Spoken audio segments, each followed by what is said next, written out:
साधन है कि मीठा रखा हो और आपके अंदर रुचि न रह जाए। वास्तविक ये है।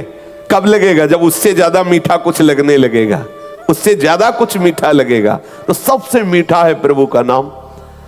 आप खूब नाम जप कीजिए, सच्ची मानिए एक दिन देखिएगा कि चाहे जितने मीठे पदार्थ रखे हो आपकी रुचि ही नहीं रहेगी, इच्छा ही नहीं रह जाएगी। ऐसे ही सारे इंद्रियों के भोग हैं। जब आपको प्रभु प्यारे लगने लगेंगे, प्रभु का सुख मिलने लगेगा, वो जब रस आने लगेगा तो ये सब फीका हो जाए। तो खास बात इधर ध्यान ना दे कि हमने ये छोड़ दिया, अब यही छोड़ना है। पकड़ने का ध्यान दो, छूटने का अपने आप होता रहेगा। ये हम अनुभव की बात कह रहे हैं आपको। छोड़ने के ध्यान में हमें बहुत घाटा होता है। जैसे हम सोच रहे हैं कि हमें ये मीठा छोड़ना है, तो चिंतन मीठा का हो रहा है, महत्व मीठा का है और रस मीठा का है। छोड़ना बहुत कठिन है। क्या करें? उस विषय को ही छोड़ दो। वो छूटे ना छूटे उसे छोड़ो, इधर पकड़ो। बहुत मीठा है, बहुत महिमामय है। और इधर जब पकड़ोगे ना तो उधर का चिंतन छूटेगा, उधर का चिंतन छूटेगा, इधर का रस बढ़ेगा, वो अपने आप छूट जाएगा। उसकी तुम चिंता मत करो। छोड़ने की चिंता में चिंतित मत हो, क्योंकि वो समय वर्तमान का नष्ट हो रहा है। जैसे आप किसी भी विषय के छोड़ने में बहुत चिंतित हो रहे हैं, तो उस विषय का महत्व है, उस विषय का चिंतन है, इसलिए बहुत कठिन होगा छोड़ना। क्या करें? बिल्कुल फ्री हो जाओ।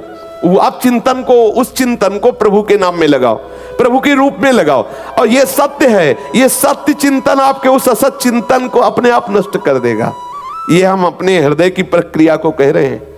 इसी प्रक्रिया से निर्विषय हुआ जाता है। हम जिस विषय को छोड़ना चाहते हैं उसी को गाढ़ चिंतन कर रहे हैं, वर्तमान हम नष्ट कर रहे हो, सोच रहे हैं उस पर विजय प्राप्त कर लेंगे। असंभव। अगर उस विषय को छोड़ना है तो पहले उसे गौर करो और मुख्य चिंतन लाओ भगवद आकार वृत्ति करने के लिए। जो ही भगवत चिंतन में, जैसे हमें आगे कदम बढ़ाना है, हम आगे वाले कदम को सुदृढ़ता पूर्वक ना रखें और पीछे वाले को उठा दे तो क्या होगा? गिर जाएंगे। तो हमें पीछे वाले को उठाने के पहले आगे वाले को जमाना है, और आगे वाला जमा दो, पीछे वाला उठा दो, कोई फर्क नहीं पड़ेगा, आप गिरोगे नहीं। आगे जमाना है नाम रूप लीलाधाम परमात्मा चिंतन में। इसकी परवाह न करो, एक झटके में पूरा विश्व का वैभव आपके हृदय से राग रहित कर देगा। पूरे विश्व के वैभव के राग रहित करने की सामर्थ्य भगवत चरणारविंद में है। बिल्कुल चिंता मत करो। यहाँ हमारे पास विवेक है, बहुत छोटी कैंची, धीरे धीरे हम कहां तक ऐसे सूत्र काटेंगे।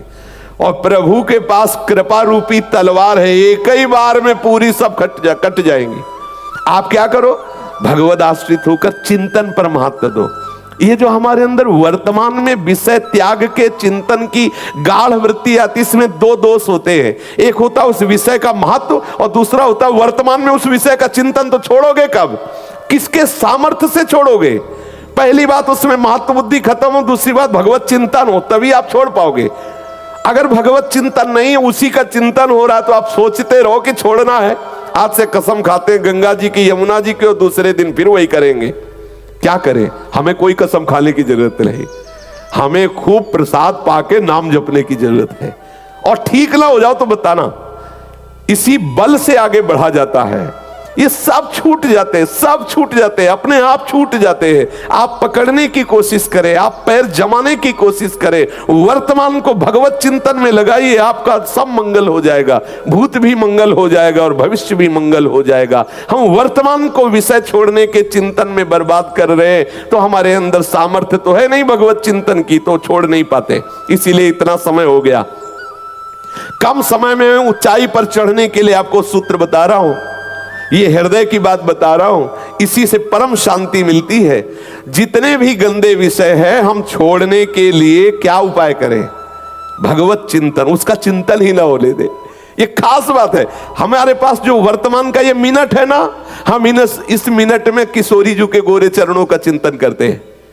अब वो जो विषय चिंतन हमें बार बार फंसा रहा था ना, हम उसका महत्व खत्म कर देते। अब हम विजय की तरफ जा रहे हैं और हम उसका महत्व रखे हुए हैं कि अरे ये छूट जाए तो हम प्रेम रस में जाएं। उसका चिंतन, उसके छोड़ने का चिंतन, उसकी महत्व बुद्धि वर्तमान में तो किसी भी तरह से सही, द्वेषात्मक ही सही हो, तो उसी विषय का चिंतन रहा है, नहीं छूट पाएगा।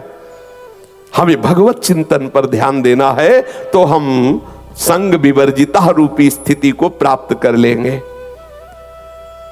और आसक्ति सच्ची मानिए हमारी आत्मा से कभी किसी विषय की आसक्ति नहीं, क्योंकि सब आत्मा स्वरूप है। जैसे हम कहते हैं हमारी ये विषय की आसक्ति है, तो वो मेरी आसक्ति नहीं है, वो इंद्रियों के संयोग जनित भ्रमात्मक आसक्ति है। क्योंकि जो हमारा स्वरूप है वो निर्मल है।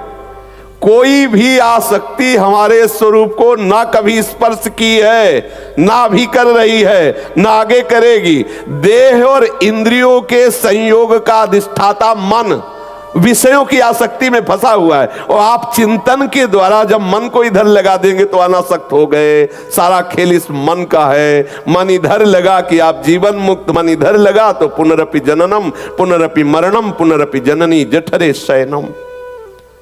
जीव मात्र की एकमात्र परम गति प्रभु है।